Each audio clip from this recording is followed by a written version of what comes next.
দেখাবো ছানা ছাড়া ছানার জিলিপি। তো দেখতেই পাচ্ছ কত সুন্দর লাগছে। তো রেসিপিটাও তোমাদের পুরোপুরি এভাবে বানিয়ে তোমরাও দেখতে পারো, তোমাদেরও দারুণ লাগবে। তো চলো রেডি করি। এখানে আমি 2 কাপ গুঁড়ো দুধ নিয়ে নেবো। প্রথমে আমি গুঁড়ো দুধটা মেপে নিচ্ছি। তো 2 কাপ গুঁড়ো দুধ নেওয়া হয়ে গেলে তারপরে আমি নেব 2 কাপ ময়দা। তা আমি এখানে গুঁড়ো দুধ দিয়েই ছানার জিলিপিটা বানাবো আর ময়দা দিয়ে। আর এইভাবে রেসিপি ফলো করে তোমরা যদি বানাতে পারো ঠিকঠাকভাবে, তাহলে তোমাদেরও কিন্তু ঠিকঠাক বানানো হবে। তারপর 2 চামচ আমি রিফাইন অয়েল নিয়েছি। তারপর আমি একটু জল নিয়ে ভালো করে ডোটাকে মেখে নেব।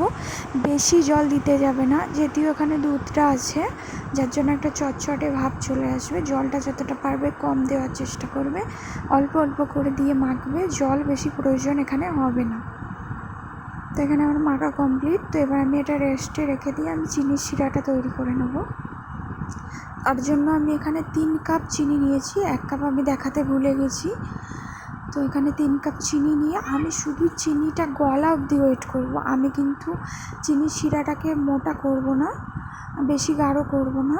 তো আমি চিনিটা গলে গেলেই হয়ে যাবে। এখানে আমি 3টে এলাচ ফাটিয়ে দিয়ে দিয়েছি গন্ধের জন্য।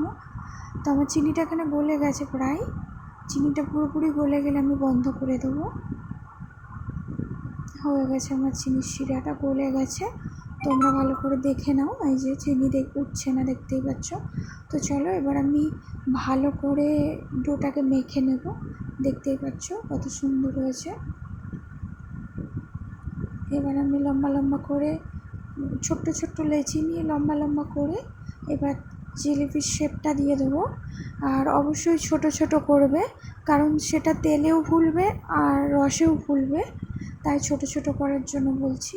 এই দেখো কত সুন্দর লাগছে। আবারও একটা বানিয়ে তোমাদেরকে দেখাই।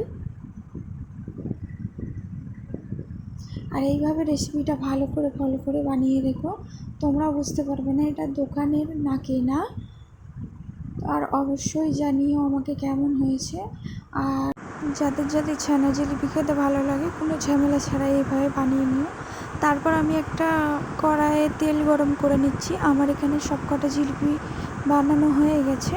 তা আমি এবার এখানে ভাজবো। তাই এইভাবে আমি ভেজে নেব। যারা অনেকগুলো একসাথে ভাজতে পারবে না তারা ভাজতে যাবে না, অল্প অল্প করেই ভেজে নেবে। আমি এখানে ভেজে নেব। এটা কিন্তু ভাজতেও বেশিক্ষণ টাইম লাগে না, আর বেশিক্ষণ করতেও টাইম লাগে। লো ফ্লেমে ভাজবে। আমি এখানে হাই ফ্লেম করে দিয়েছিলাম, লো ফ্লেম করতে ভুলে গেছিলাম, যার জন্য পুড়ে গেছে। তোমরা অবশ্যই এটা ধ্যান রাখবে, লো ফ্লেমে ভাজবে। তারপর এখানে ভাজাটা কমপ্লিট হয়ে গেছে।